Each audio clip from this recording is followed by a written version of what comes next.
இங்கே அனைவரும் சமம்.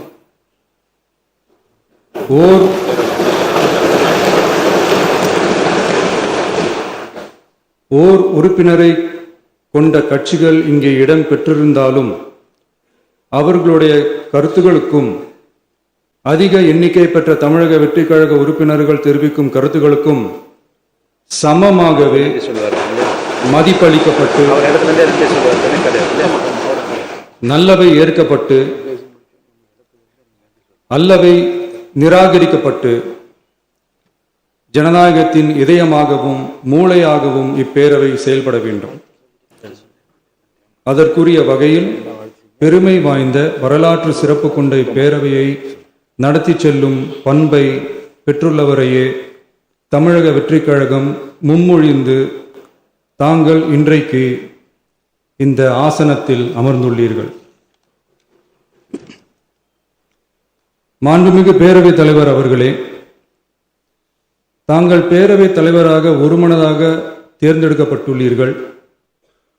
தங்களை இந்த ஆசனத்தில் மாண்புமிகு பேரவை முன்னவரும் எதிர்க்கட்சி தலைவரும் தங்களுடைய கரங்களை பிடித்து அழைத்து சென்று அமர வைத்தார்கள். இந்த சம்பிரதாயம் எப்படி வந்தது என்று சொன்னால் சுவாரஸ்யமாக இருக்கும். பெரிய வரலாறு சம்பவத்தில் உள்ளது. இங்கிலாந்து நாட்டில் உள்ள பாராளுமன்ற நடைமுறைகளை போன்றதே நம்முடைய பாராளுமன்ற நடைமுறைகளும். மன்னராட்சி இருந்த காலத்திலேயே அங்க பாராளுமன்றம் இயங்கியுள்ளது. அக்காலத்தில் அனைத்து அதிகாரங்களையும் பெற்ற மன்னரும் இருந்தார், பாராளுமன்றமும் இயங்கியது. அங்கே மன்னர் ஒரு பணியை செய்ய வேண்டும் என்று விரும்புவார். பாராளுமன்றம் அவருடைய விருப்பத்தை பெரும்பாலும் நிராகரிக்கும். மன்னர் விரும்பிய காரியத்தை பாராளுமன்றம் நிராகரித்து விட்டது என்கிற செய்தியை மன்னருக்கு சொல்ல வேண்டியவர் பாராளுமன்ற தலைவர், ஸ்பீக்கர் என்பார்கள். பாராளுமன்றத்தின் கருத்தை மன்னரிடம் சொல்ல வேண்டியவர் ஸ்பீக்கர். அதற்கு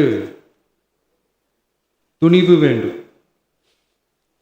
சில பணிகளை செய்வதற்குத்தான் பாராளுமன்றத்தின் அனுமதி வேண்டுமே தவிர அந்த ராஜ்யத்தில் உள்ள எந்த பிரஜைக்கும் மரண தண்டனை விதிக்கும் அதிகாரம் மன்னருக்கு உண்டு.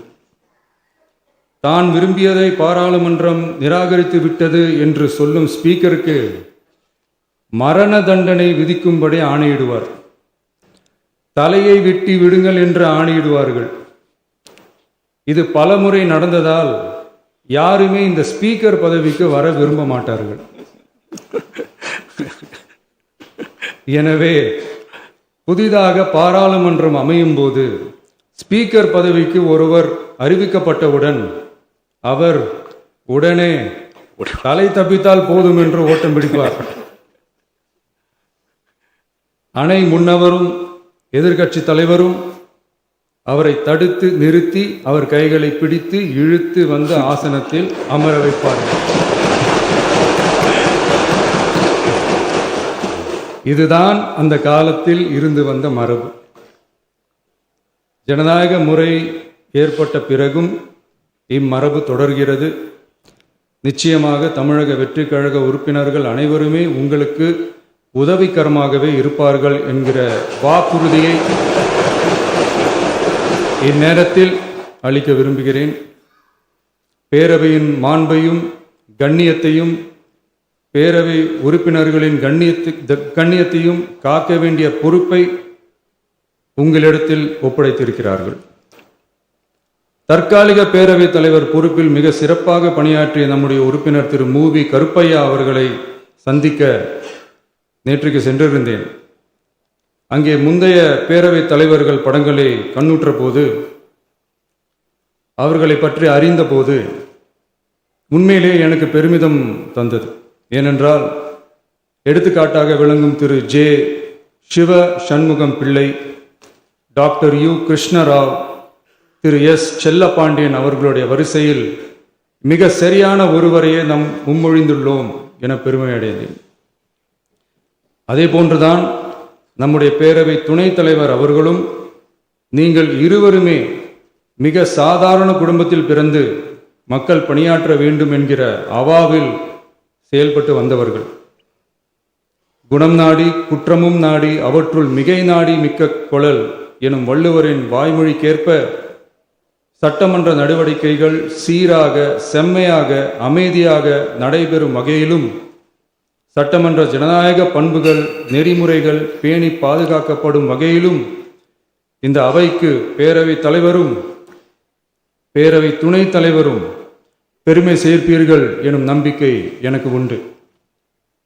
அரசியலுக்கு அப்பாற்பட்டு மனிதர்களை மதிக்கும் நல்ல பண்புகள் நிலைநாட்டப்பட வேண்டும். தமிழ் பண்பாடு போற்றப்பட வேண்டும். அவையின் மரபும் மாட்சிமையும் மதிப்பும் காக்கப்பட வேண்டும் என்ற நல்லெண்ணத்தின் அடிப்படையில் அந்த பதவி ஏற்றுள்ள தங்கள் இருவராலும் காப்பாற்றப்படும் என்னும் நம்பிக்கையை மீண்டும் தெரிவித்து என் உரையை நிறைவு செய்கிறேன். நன்றி, வணக்கம்.